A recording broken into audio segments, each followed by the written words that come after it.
Oh, Streamlabs told us to have a great stream. It's awfully did nice it of them. now? Yeah. It was kind. It does is say we're kind. live and recording. Yep. Are we supposed to be live and recording? Right there. Yeah. Yeah, right there. It's actually not right there. It's actually right there. But just my finger pointing in that direction makes it Right look there. more. Yeah. Yeah.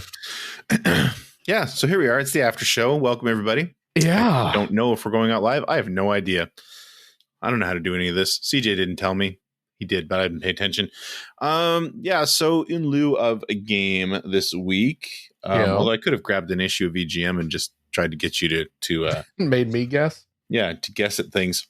Oh, hi. I got a visitor here. Hold on. Are you gonna come up? Kitty. My cats. Mm-hmm. Which one's that? It's Kiki. You coming up, Kiki? Like the delivery service. The very same. No, she didn't come over. She's wandered away. That's our one-eyed kitty, is Kiki. So this past week I released a new video in the series that I've been doing called Growing Up Gaming.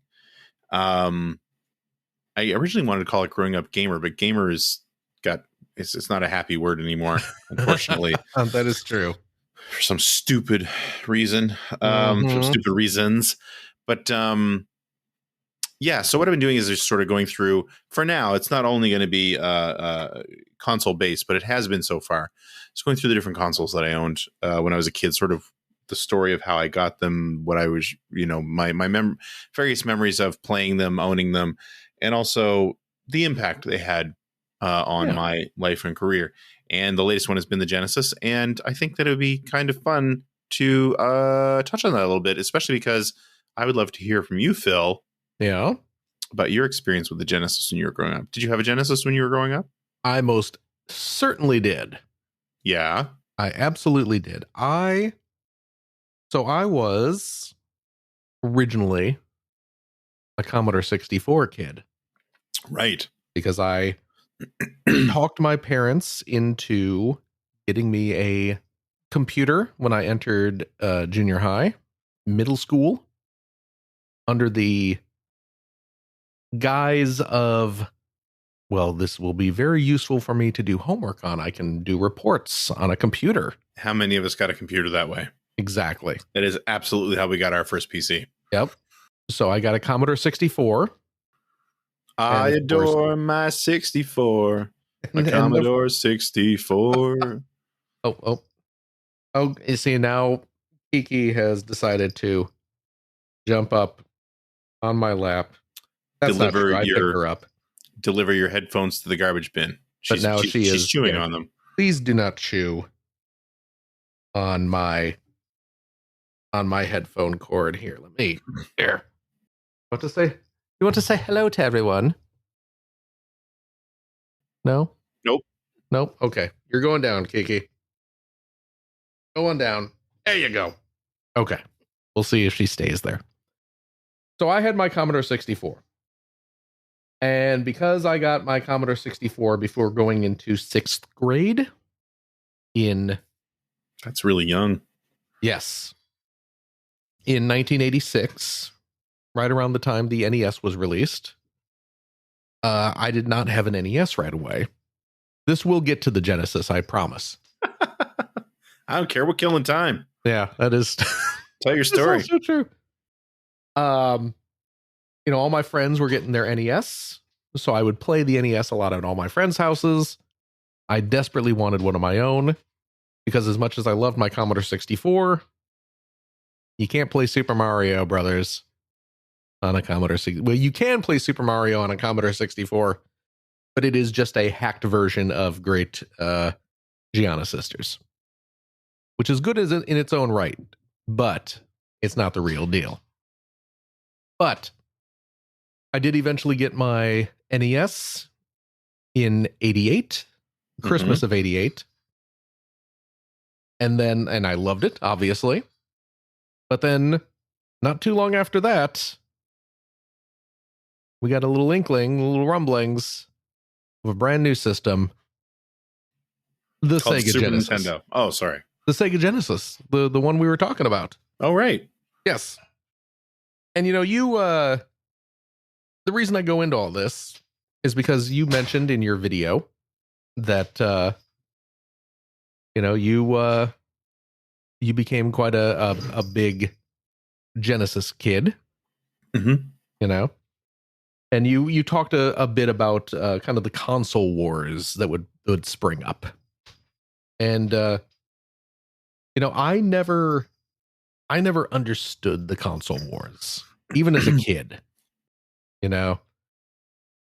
I was always I was so enamored with just the concept of video games back in the day, Right.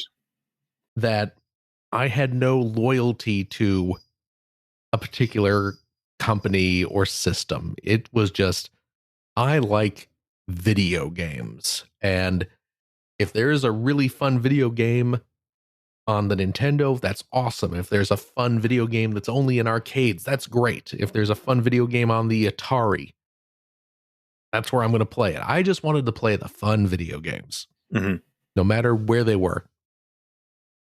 And of course, part of that would be I want to play, the newest video games and the best looking video games. And of course, once you started seeing screenshots of Genesis games, they looked cool. A whole lot better than what I was playing on the NES. So I suddenly wanted a Genesis. Super bad. And my buddy Jim, my best friend throughout junior high and back, all through high school and everything, my buddy Jim, he got a Genesis right away. This Jim was a little spoiled. But that worked out for me because I would go to his house and play all his games. But he got a Genesis right away. And when he got it, of course, it was packed in with Altered Beast. And he had not gotten any other games with it. So when he got his Genesis, he called me up. Was just like, hey, I got the Genesis. Come over and we're going to play it. So I went over to his house. We hooked it up. We popped in Altered Beast. We were amazed. It looked incredible. You get that, roll from your grave. The speech samples. We sat down. It's a 2-player game, of course. So we started playing it. 20 minutes later, we were done. We finished it. Yep. That was my experience with Altered Beast. Yeah. And I know you mentioned in your video how you were kind of let down by that. You were very disappointed in Altered Beast because it is a very short game. Yeah. And you know what? I mean, obviously it was like, boy, that was over quick. You want to play it again? We oh yeah for sure. Yeah. But I think that was the thing, was that by the time I had gotten Altered Beast, I'd been playing NES for actually not as long as I thought I had been. Yeah, that's one of the things that I've kind of discovered going back and thinking and really reminiscing about this stuff, is I realized that while in my mind the NES takes up a huge chunk of my childhood, right, it was probably about 18 to 24 months. Yeah, I just played so much on it. Yep. In that short time span that it felt like longer, but I was used to even short games on the NES taking longer than 20 minutes. Oh, I mean, that was the flip over to arcade though, right? I mean, the whole idea with the Genesis was it was bringing the arcade home. And when you're porting arcade games aren't long for a good reason. So, but I mean, still super amazed by, and I really feel like there's, not to get into the whole conversation too much, because this is kind of one of those big arguments you see in the retro scene about old games being made to run on CRT monitors and CRT televisions. But boy, did that thing look good on my home, like my dad's CRT in the living room. Like, absolutely, it looked. I'm not going to say it looked real. That's silly, but it looked amazing. Like the shading and everything, and it just looked amazing. The time. Yeah. At the time, I mean, when you're a kid, seeing this stuff for the first time, and especially like It was during such a these sort leap. of early days of video games. Yeah. You know, you would toss around words like, "Oh, this looks real," Yeah. on just about anything. I mean, I remember playing the Atari 2600, and you know, people obviously crap on this game for, you know, not necessarily no reason, but the ET game. Mm-hmm. Um, if you remember the ET game on Atari 2600, as mocked as it is, uh, it did something that a lot of video games didn't do back in those days, and that was it had a title screen. Yeah. Do you remember That that? was weird for a 2600 game. ET, Mm-hmm. you know, probably not the only Atari game on the 2600 to have a title screen, but one of the few. Yeah, most of them went right into a detract mode, Yeah. or even a static screen that would just color cycle. Yep. But the ET title screen was a, you know, pixel art drawing of ET's face with the, you know, the pixelized version of the logo, and it was playing the ET, you know, the 2600 version of the John Williams ET theme. Mm-hmm. And when I saw that back in the day, my reaction was, "Whoa, that looks so real!" And Yeah. of course it didn't. It looked like a blocky Atari 2600 blob that was vaguely ET shaped. But back in the day, when there weren't that many video games, that was an impressive looking drawing. I think that leads nicely into talking about the leap even between the NES and the Genesis, where, I mean, the NES game, a good NES game looked great. Yeah. But it was always going to look cartoonish. Right. Because that's what it was good at. The sprite sizes you could have and the color palette you had, you know, I mean, that was what made that system sing. Like Mario 3 and Mario 2 and the Mega Man games, and Ninja Gaiden didn't necessarily look cartoonish, but it didn't look real. Right. You know what I mean? Like it looked fantastic, but it didn't look real. The cutscenes looked like anime. Yeah. Right. And it looked amazing. But I think that was kind of part of the leap, which it almost sounds silly to say it now, but it's along the same lines as what you were just saying. I mean, our imaginations were filling in a lot of the you know, a lot of the holes. But every now and then on the NES, you would get a digitized image or something close to it. Right. And it never ever looked quite right, you know, because it couldn't, because of the resolution and everything. But to me, that was one of the things with the Genesis. And of course, we hadn't seen a Super Nintendo at that point with an even higher color palette.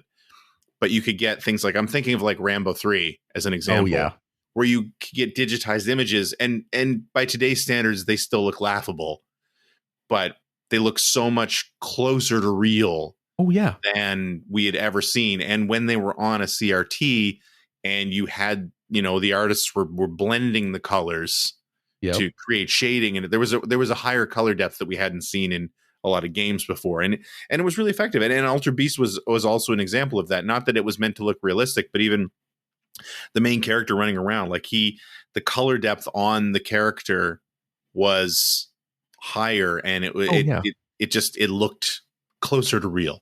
Absolutely. Well, yeah, I mean, you had, you know, shading where you could see like the character's muscles as they powered up, and exactly. And then, you know, when you actually hit the transformation and it cut to like essentially a quick little cutscene where you see like your character's human face morph into a wolf or a bear or whatever. And it's not just a flat shaded image. Right. It had, like you said, shadows and highlights, and yeah.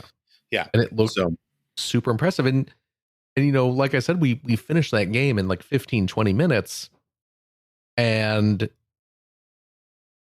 despite the fact that it was over so quickly and that we didn't have at the time another game to pop in, you know, we played through it again. And even after that, I was still obsessed with getting one of these systems because just the idea of playing a game that looked that good. And, I had played the arcade version of Altered Beast. And, certainly the Genesis version wasn't a 1-1 recreation, but it's close enough. It might as well have been. Yeah. In my mind. It was close enough that if you didn't have them, the only way you probably noticed as a kid at that point is if you had them sitting side by side, which was never going to happen. Right. That's absolutely true. And just the idea of having a game that looked that good, and again, functionally exactly like the arcade game, was enough for me to go like, yeah, I need to have one of these systems. Mm-hmm.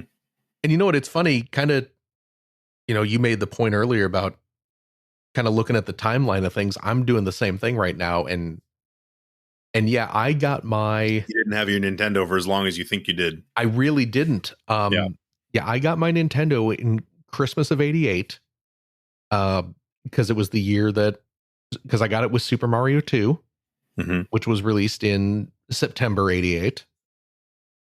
And then the Genesis came out in June of '89? I believe so, yeah. July, maybe? But it was mid-year either way. Yeah. I didn't get the Genesis right away. Because like I said, my buddy Jim got it right away. He got it at launch. Mm-hmm. I got mine shortly after. And the way I got it was I knew my parents were not going to get it for me. It took me a couple years to convince my parents to get me an NES. Right. Because their argument was, well, we just got you that computer and you play games on that computer. We're not going to... Not the right games. Well, that's... I can't play Mario. Mario's not on this. So yeah, it did. It took me a couple years to convince my parents to buy me an NES, and I certainly wasn't going to convince them to buy me a whole new system 6 months after they already got me this one. But what had happened was in 1989, when the Genesis was released, I graduated from 8th grade. And we had a pretty, I don't know how common these are these days, but certainly back in the 80s, we would have 8th grade graduation parties. Just like a little family affair. Yeah, junior high graduation is not that uncommon. Yeah. So we had a little family party, and Phil graduated junior high. Good job. And I got a bunch of cards from my family with money, with some cash money. And under my parents' insistence, that money was taken to the bank. Mm-hmm. And we used it to open my very first savings account. I had my own little savings account at the bank. My Genesis account. I mean... And yes, and so what happened was probably a few weeks after I opened up that bank account. Because I would have probably opened that in like June, shortly after finishing 8th grade. Later that fall, I was visiting my grandmother, who adored me. Oh no! I was visiting my grandmother. And I convinced her, and I say convinced like I was being devious about this. Like I said, my grandmother loved me, and she was like happy to help me out when my parents wouldn't, much to my parents' dismay. Yeah. But I was explaining to her that I wanted to get this video game system, and I had the money to do it. But I have all this money in the bank. and I need to get it. And she was like, well, I can take you to the bank and we can get some money out. I mean, most of our listeners are older anyway, but I'll remind people this was pre-debit card. Yeah. Oh, absolutely. Yes. Yeah. Yes. This was like you had and to go. Little Phil wouldn't have had a checkbook. So no. And it was a savings account anyway. So, and it was very much you have to go to the bank physically and wait in line and talk to a banker. Yeah. Multiple steps involved. Yes. Because what was pushing me over the line was Ghouls and Ghosts came out. Oh my God. I mean, that's I mean, Alter Beast was the pack in, but Ghouls and Ghosts was the early like holy shit, talk about bringing the arcade home. Like, it was incredible. It's still incredible. It looks so good. It's for an early Genesis good. Game. It plays perfectly well. Yeah. It's an incredible port. Yeah. And Sega did the port themselves. Yes. They had a deal with Capcom. They did a bunch of Capcom games early on, like that, Forgotten Worlds, Strider. Yeah, the main ones. I think they did another one, but I can't remember what it was. Mercs. Yeah. Yep. No. Yeah. But yeah, I desperately wanted the Genesis at that point, mainly for Ghouls and Ghosts. Yeah. And my grandmother took me to the bank, and I withdrew all the money, closed out the account. Jesus Christ. Your parents must have been so happy. And then she drove me over to Toys R Us. And I did indeed have enough money to buy the Genesis and a copy of Ghouls and Ghosts. And then she drove me back to my house. And I walked through the door with the that game is system. Old. And my mom was like, what am I looking at here? And I was like, oh, I took all my money out of the bank and bought a Genesis. And Grandma, why did you do that? Well, he wanted it. He had the money. He wanted this video game. And it it was a lot of like, my mom just kind of, did the heavy-hearted sigh and was like, well, if that's what you want to do, I guess that's what you're doing. But now you don't have any money. And I said, that's okay. I have a Genesis. I have Ghouls and Ghosts. I have Ghouls and Ghosts. That's I like, don't need money. Yeah, we're not gonna buy you all these games. We're not gonna, it's a whole new thing. We're not gonna buy you all these games. I was like, I'm not asking for twice as many games. If you buy me 2 games for Christmas, I'm not asking for 4 games now. I'm asking, maybe you get me a Nintendo game and a Genesis game instead of 2 Nintendo games, I'm being very reasonable here, parents. But they didn't know how good they had it. No. Lucky you. Mm-hmm. I'm just making it easier for you to figure out what to get me because there are more choices now. A veritable cornucopia of gift options. Yeah. So they didn't put up a fight. They were just kind of, they gave me that disappointed, okay. And you know what? Here I am working in the video game industry. Yep. So, I mean, clearly, what if they had made me take back that Genesis? Yeah, exactly. Where would I be today? Probably a lawyer or a doctor or something. Yeah, probably. So, that was my, in the fall of '89, I got my Genesis. Absolutely adored it. For Christmas that year, I remember getting Revenge of Shinobi. Another great game. Just an amazing game. I got Space Harrier 2, which I really loved. I think those might have been the only games I got for Christmas that year. But I mean, you were an early adopter, so it's not like there would have been a ton of choice. Right.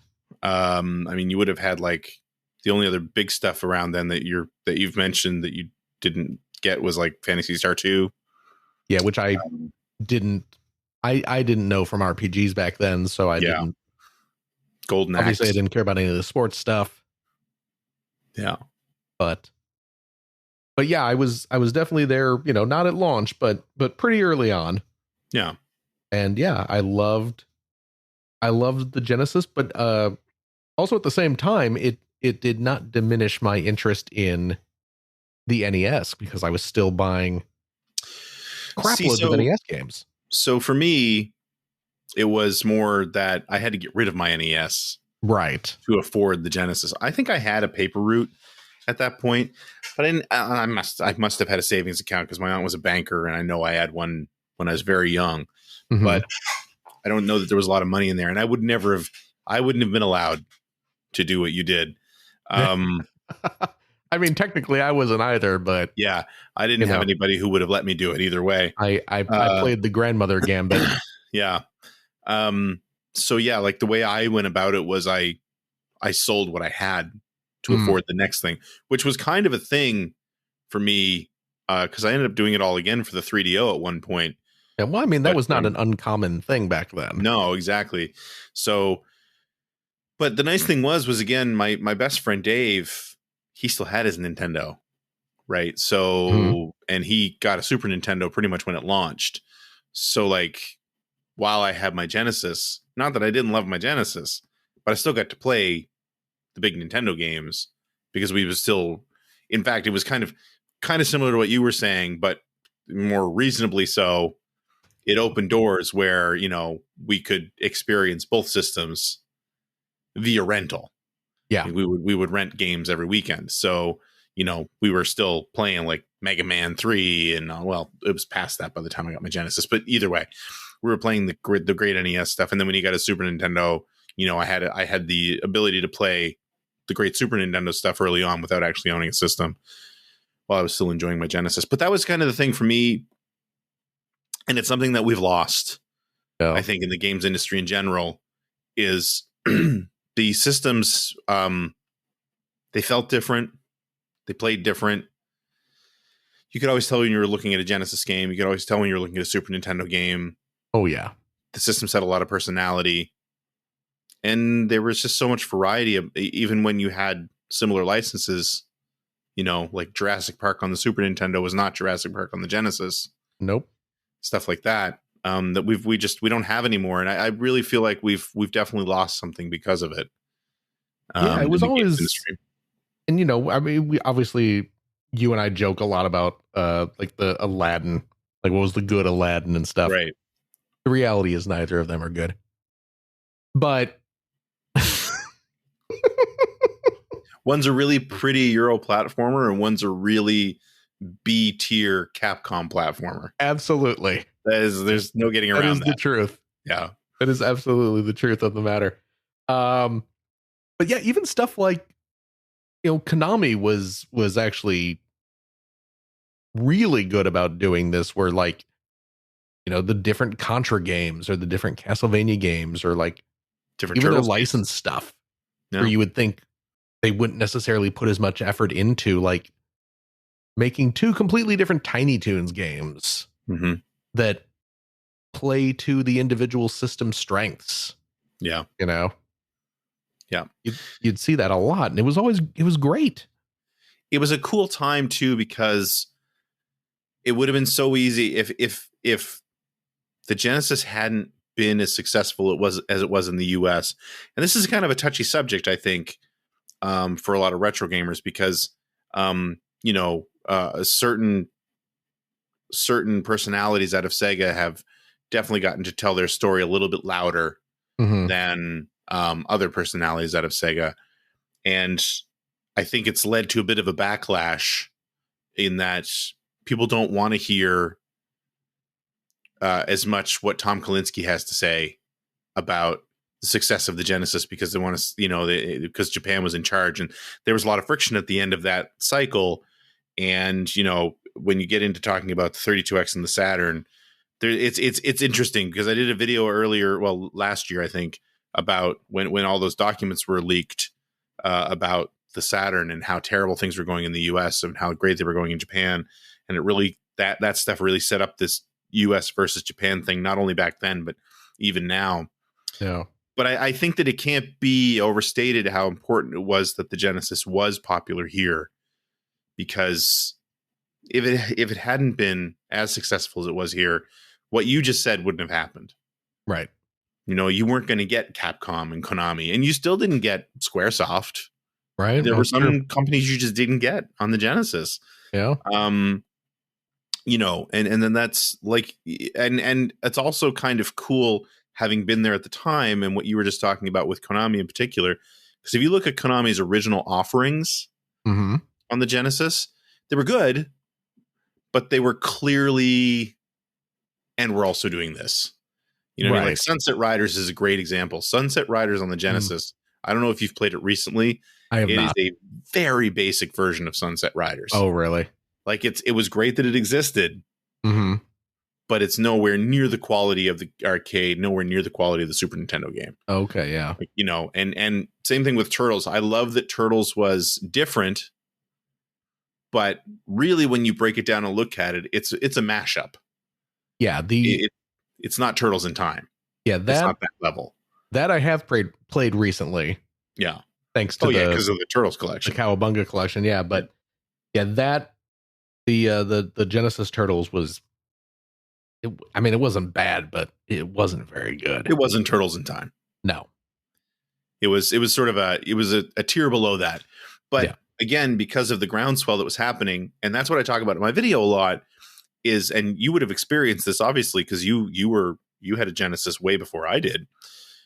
But now who's the real fan? Yeah, but now when you were coming from a time where Nintendo was like the only game in town, right? That Nintendo dictated what video games were, and I don't mean the company controlling it, but it's just like, you know, video games were Nintendo. People called anything Nintendo games. Yeah.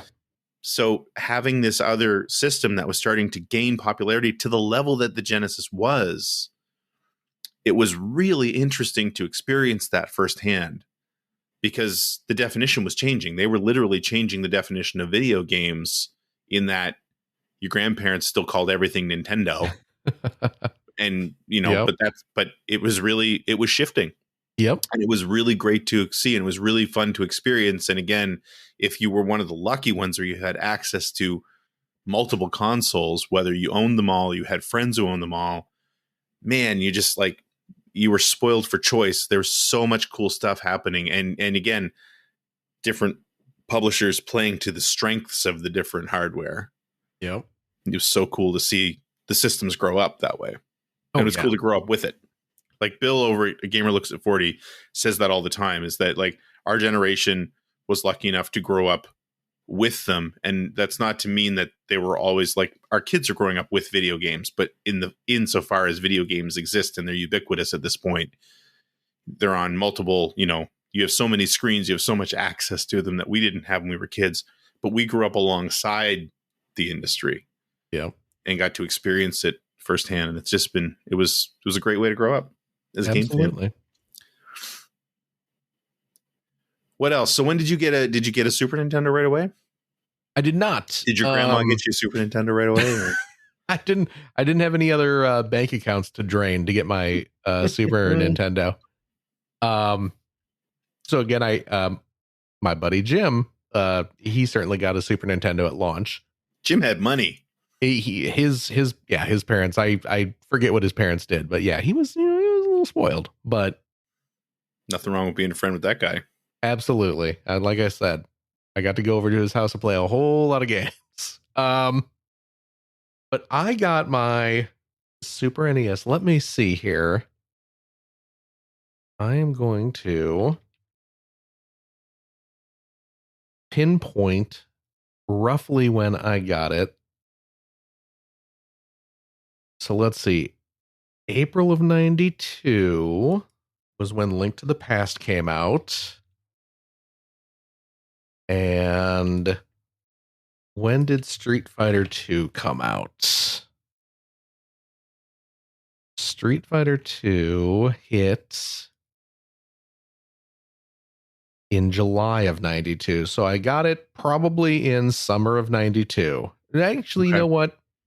Yeah, I don't think, yeah, it was probably around April. It was probably around Link to the Past launch, which was because That's okay. You've given your parents like 3 years to cool down and well, you know, you know buy what you it a was game console. at that point, I had a job. Yeah, that's I was true. working at Babbage's, which was, for those who don't know what Babbage's was, it's an old video game store. Nowadays, it is GameStop. Just through various companies buying each other and changing names and stuff. But yes, modern GameStop long ago used to be Babbage's, and so I was working there at the time, and got my employee discount, which is great. But yeah, I held off. I held off on getting a Super NES back in the day, not because of parental intervention, but just because I just didn't have the money. Like, I mean, I knew my Mm, parents weren't going to spring for another system, right. but I had kind of convinced myself, well, I don't need to spend $200 or whatever a Super Nintendo was at the time. I didn't want to. I didn't want to spend the money for a new system. Uh, and I was just like, I'm fine having a Genesis. I mean, there are obviously lots of great Super Nintendo games, but I can play them at my friend's house if I want to.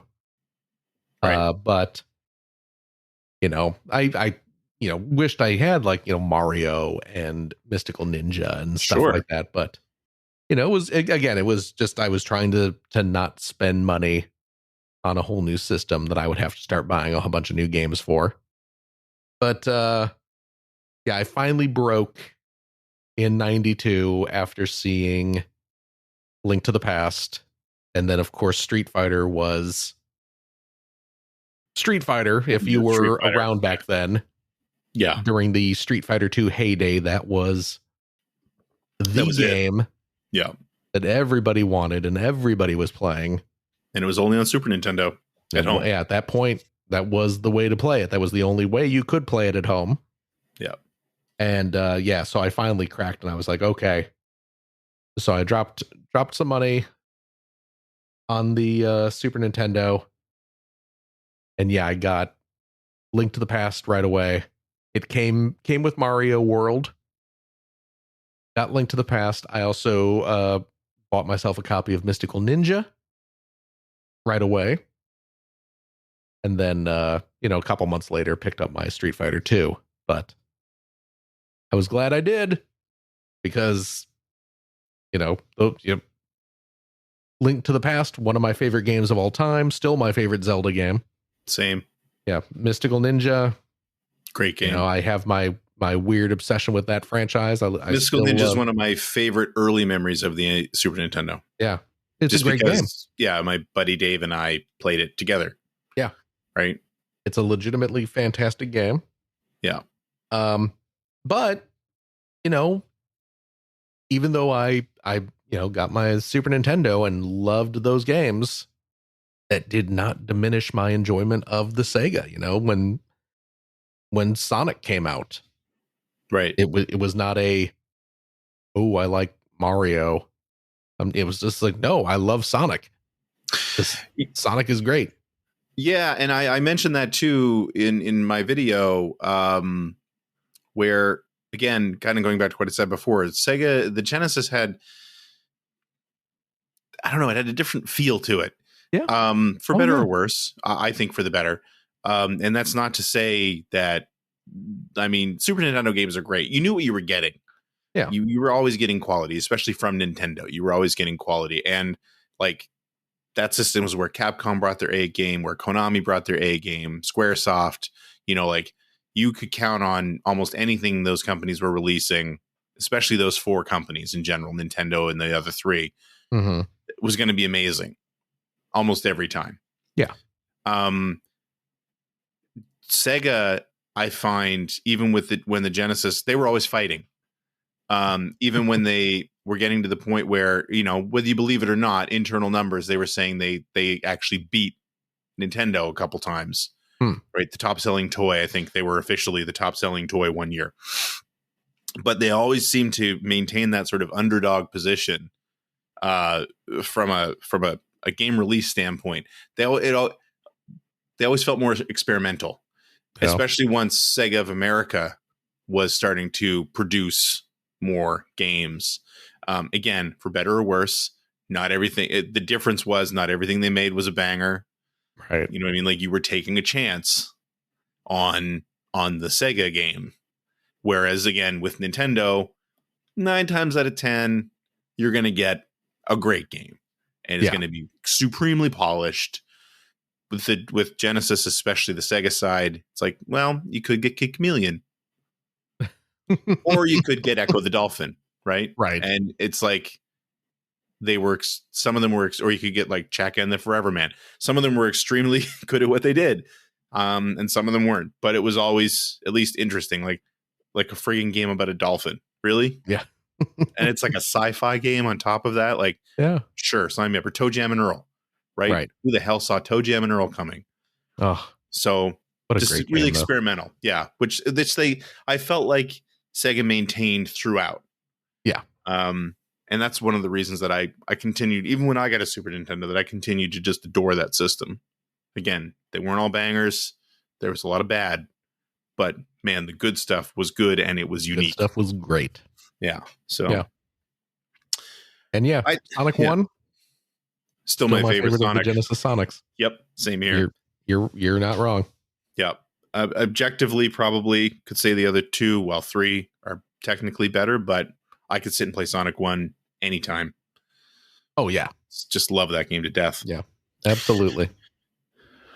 I think we're going to have to cut it off here because this has been even longer than I expected it to go. Oh, gosh. Yeah. We've been going for like 45 minutes almost. Yeah. But I hope you've enjoyed this. If you have enjoyed it, check out my YouTube channel. Because I've got 4 videos similar to this up on there right now. 2600 NES, Game Boy, and Genesis. Yeah. People seem to be enjoying them. And I know I do, Greg. Aw, thanks, Phil. This has been fun. Thanks for the idea, Phil. Hey, like I said, I watched your new video and was like, you know what? If we got some time to kill, I'm going to talk about some Genesis with my boy Greg. Love it. Yes. Well, there we go. All right. And thank you, dear listeners, for your continued support. We really super appreciate that. Mm-hmm. And hope to talk to y'all next week. Yeah. We'll see you later. Toodaloo. Bye-bye.